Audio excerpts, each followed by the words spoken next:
Hi there, Chief Midwife Jane for Red Nose, and today I'm delighted to be able to share with you a few little tips on how to create a really safe nursery, a really safe environment for your baby. It can be really hard to know what to do out there. There's so many conflicting sources of advice. There's lots and lots of products available to help you on your parenting journey, but it can be really hard to navigate that space. And so that's why at Red Nose, we are still recognised as the National Authority for Safe Sleep, and the information that we do provide to parents and healthcare professionals does come with a really strong evidence base which underpins everything that we do. And so I'm really delighted to be able to share our information here with all of you today.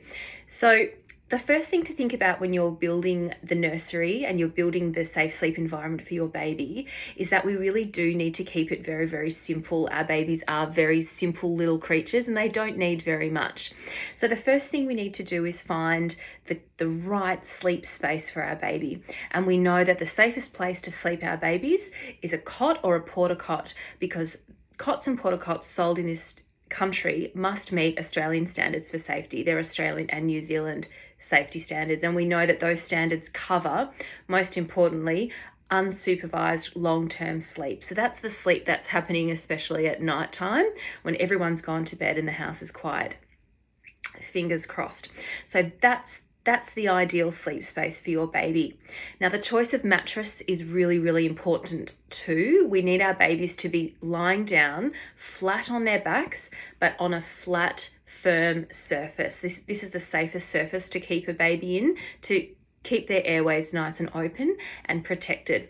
So we need to make sure that the mattress is firm and flat, that it's really well fitted to the cot when it's centered into the cot, no more than the diameter of 2 fingers between the mattress and the cot side. That's a little check that you can do to make sure that it fits there nicely, and that it's nice and flat. Now, that is the safest setup that you can have for your baby. You'd probably consider putting a thin mattress protector on there, some nice lightweight bedding for your baby, and that's it. So it can be tempting to purchase other things to introduce into the sleep environment, such as lamb's wools or bumpers, doonas or nests, cocoons, positioners, things to sort of nestle baby into and then put into the cot space.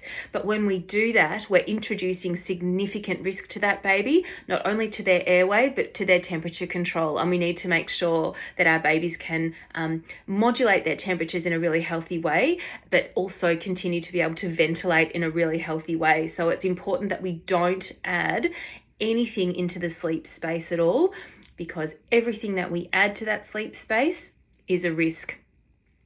Now, don't despair if you've been gifted some beautiful baby nests or some beautiful positioners or some spaces that you can, rest your baby in. That's okay, but we need to use them in a really safe way. And the safest way to use those items would be when you're actively supervising your baby. Perhaps you're all together in the family room and you're, spending time together, and you need a place to put your baby. Absolutely fine. But those items don't have a place in the sleep environment and shouldn't ever be used for sleeping, particularly for unsupervised rests.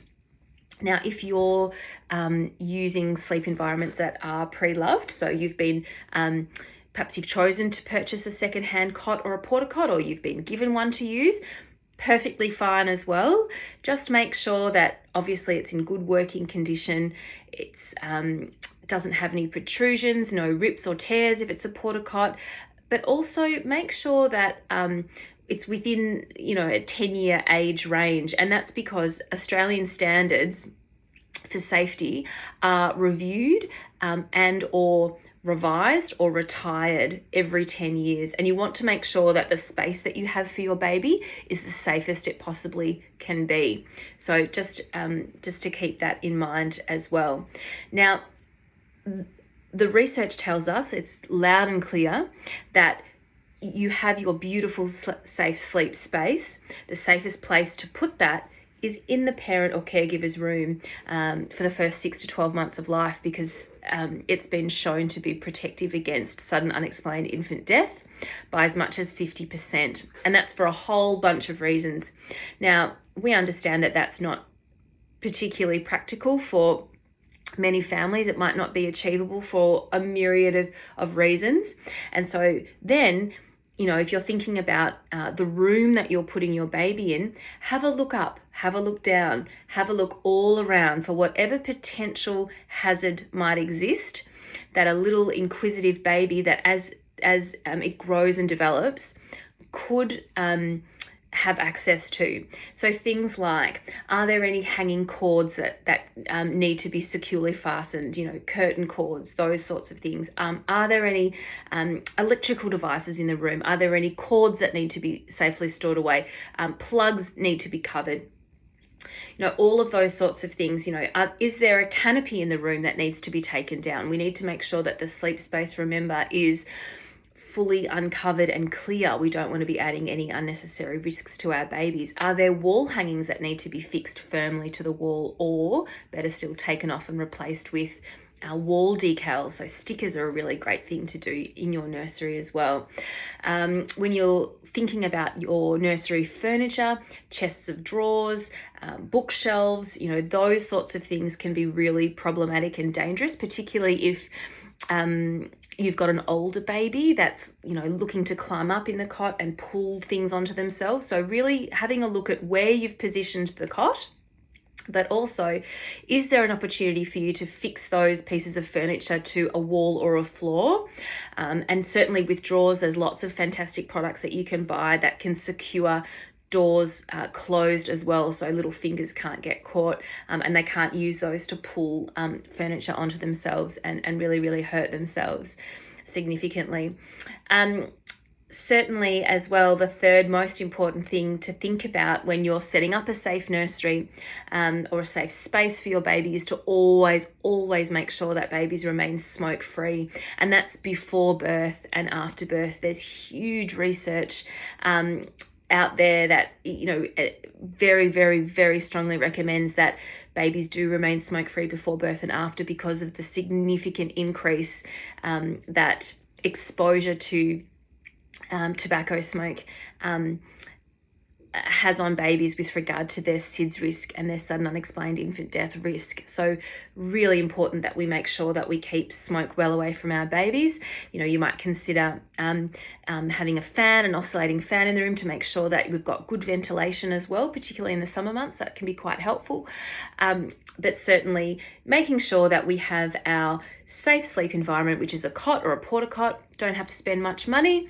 You can just make sure you find one that definitely has those safety standards loud and clear on there, whether it's on a sticker or a swing tag, or whether the supplier has been able to give that to you.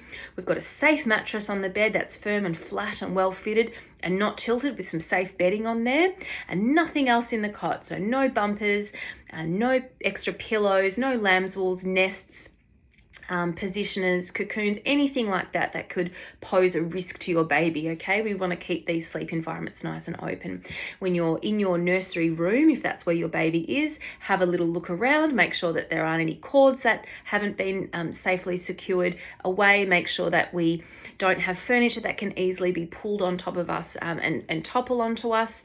Make sure that electric cords are packed right away. Trips and falls and all of those things can happen in the nursery environment as well. And making sure that our babies, of course, are smoke-free before birth and after. So thank you everyone for taking the time to have a listen to us. If you'd like more information with regards to how to set up a safe nursery or how to safely sleep your baby, make sure you head on to the Red Nose website, www.rednose.org.au, or give our Safe Sleep phone line a call on 1300 998 698, and we'll see you soon. Bye.